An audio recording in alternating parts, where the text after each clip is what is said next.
Afternoon, good evening, wherever you are in the world today. I hope you're absolutely amazing. So, this is pretty interesting, I would say. None of these points got reached after this pretty auspicious move from our beloved BTC.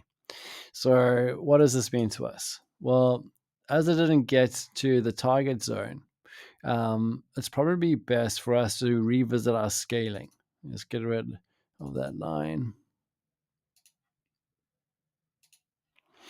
And how it kind of stops over here in midair makes me feel that I probably shouldn't do freehand scaling as much because I literally forgot that I did that.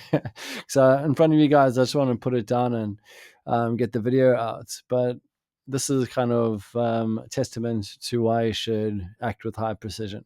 All right, so target zone wasn't met. I pulled this way down here and then kind of stopped and went to the upside. So what do we do in this environment? Well, click on the tool. All right, it's not locked. That's good. And then just pull it back. Okay, so that's what the correct scaling actually was. So let's confirm our work. A drop down. So this Killzone story over here was a bit misleading. It kind of gave the illusion that it was going to drop down, as it was quite convincing out the gate when bang. When it does so with confidence, it generally tells a story. This time, it actually stopped at this first arc, did its dance between arc 1 and arc 2, whatever that's all about. Obviously, we can trade, and then kind of dropped down into this invisible line, which is in between those two support lines, and then stopped here, arc 5, and turned up. So I'll bring that line back just for continuity. So halfway between these two lines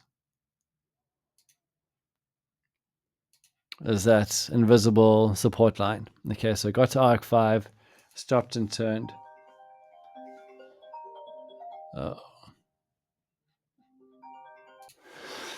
Whoops, I had an incoming call there. So yeah, let's continue. So basically it's up there, now it's on the other way up. So what does it mean to us? Well, we draw this down to this new low. And before I continue, just in terms of market structure, how shallow this new low was on this kind of semi short-lived downtrend kind of has me optimistic for those who buy and hold Bitcoin, because I think obviously we're going to see price starting to head up now.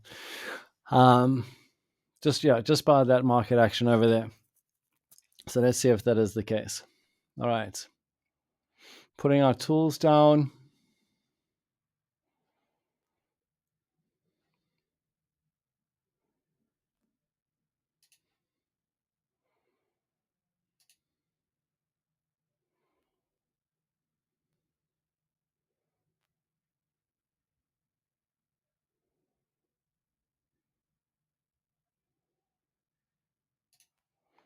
Looks about the right size. Yeah, we'll keep it there for now. So the things that I'm looking out for over here, of course, is just the story it tells within the kill zone area.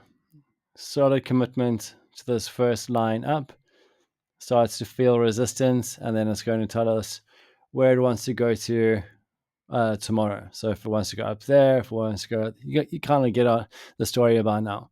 So this is where we sit back. If you want to trade the lower time frames, this is quite a nice fun burst, just to kind of get in and wash. Like, it's such a rush having price just move to the upside. It rushes up like that on the lower time frames if you can catch us there. But then it obviously slows down, and then you've got to sit on your hands and be responsible and not overtrade. I'm not necessarily going to put out a target zone just yet. I want to see its commit first. The main success to winning on the markets is to listen to the market.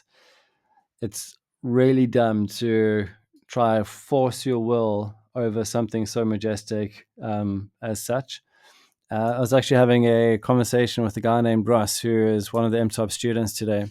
And he said that one of the things that pulled him towards MTOPS and away from just using silly automated bots, which is like, anything works in a uptrend, but strategies really get put to test during consolidation and downtrends. So he wanted to take control of his portfolio and of the markets, and the I think the information that he connected with was that the markets are actually energetic beings.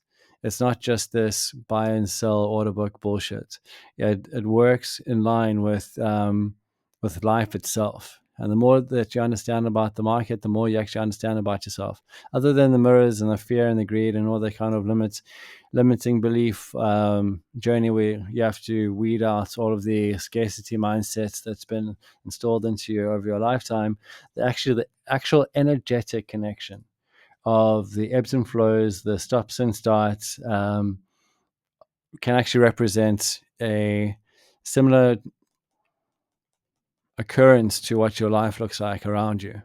And because life happens that way, it's the law of alternation. There's no repetition, and if it is repetition, then people get fat and sad, and depressed and that sort of thing. So we need uncertainty. We need difference. We need to move. We need to travel. We need to do all that kind of stuff. And the market is pretty much a very similar being like that.